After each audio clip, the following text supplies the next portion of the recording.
All right, the big thing here is just keep getting that power in from your core muscles and the ground and force.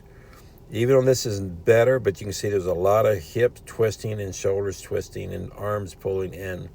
So we're not getting all that energy of the ball. What you are is much better in the length of your swing. You're not up there really high, but we still have to get these other energy into the ball better. So much better in a lot of things here. Let's go back and just see the drill. We're going to compare it to a tour player. So again, what happens here in your swing, you need to feel that we're trying to get out of all this outside stuff. You'll see how your hips are twisting a lot. Now, if you look how much you're moving your core motion to how much I'm moving mine, more centered, more ground, because I'm using the ground to push as a force, not so much to twist. My hips are moving more as a symptom, but that allows my arms to drop right down in here. Keep that arm there and feel like you're hitting. It also might feel like you're skimming a ball across the leg, that little under feeling. But that power is trying to get leverage from my chest, my core muscles, my arm is working up and down, and I'm pushing. Want that feeling of force, and you still got too much sideways going, even though in that release it wasn't bad here, but we still got a lot more energy in your swing because, see, once you do that way, you can't release it. You're hanging on to it. So if we take a look at a tour player, look at a couple here. Let's take a look.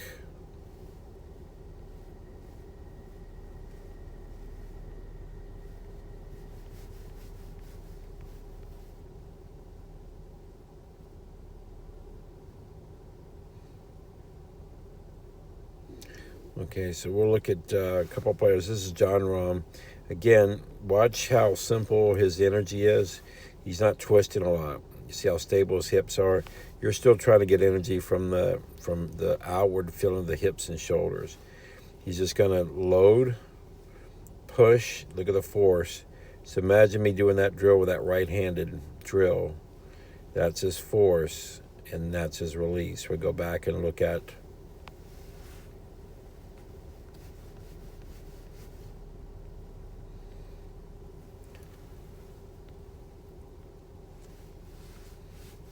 So we go back here, and I'm going to get right about here in his swing. See, now watch how he's his core, the ground, his arm drops, his core muscles. He's getting here just like I'm doing here in this drill. I'm getting my power from there. So that's where we want to get it from, in here, and then he's just gonna leverage, and I'm going to be in the same leverage point. So we keep working from that point. That's where your strength is, right there. You're just doing motion that we don't really need. We're just going to get rid of stuff we don't need and get right here and feel powerful. Your swing is going to feel really compact in here, and getting that feeling right here. And then he can just release that thing and let it go. He just lets it fly. He goes, there's a hit, and then he releases that swing right through up to the top.